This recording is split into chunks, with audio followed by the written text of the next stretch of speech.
Сәлем достар, каналыма қош келіпсіздер.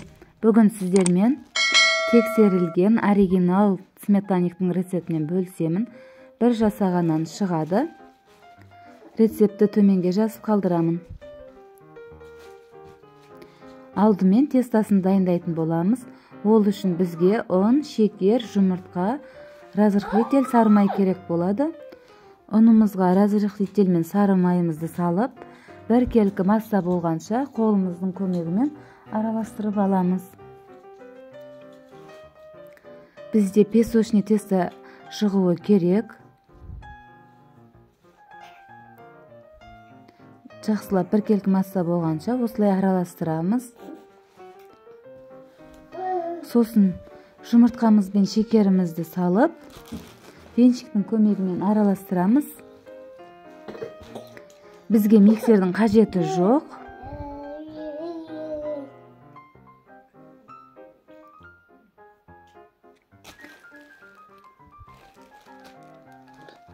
Жаңағы дайындап алған ұнымызға жұмыртқамызды құйып, қолымызбен қамыр илейміз. Қамыр өте жұмсақ болады, бірақ артық ұн қосудың қажеті жоқ. Қамырымыз дайын. Енді мұздатқышқа 30-35 минутқа салып қоямыз. Енді біз салмасын дайындайтын боламыз.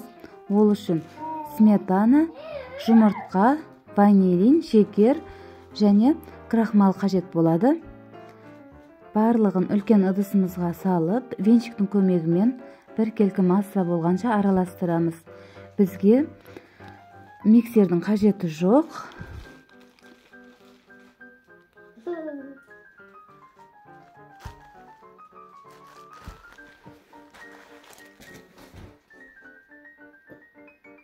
Дәл осылай ақырын араластырамыз.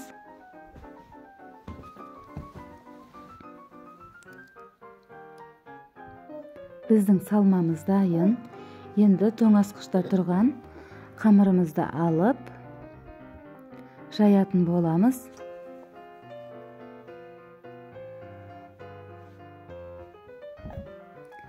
Мендегі қалыптың размері 26. Тестаны сол мөлшерде шамалап жайып аламыз. Ұн сепсеңіздер де болады, негізі қамырымыз жабыспайды. Шамалы ғана ұн сеуіп, осылай жайып қалыптарымызға салып аламыз. Міне біздің қалыбымыз дайын. Вилканың көмегімен осылай тесіп шығамыз. Шеттерін вилканың көмегімен турлап аламыз. Жаңағы дайындалған салмамызды салып, осылай бір келкі етіп тегістеп аламыз.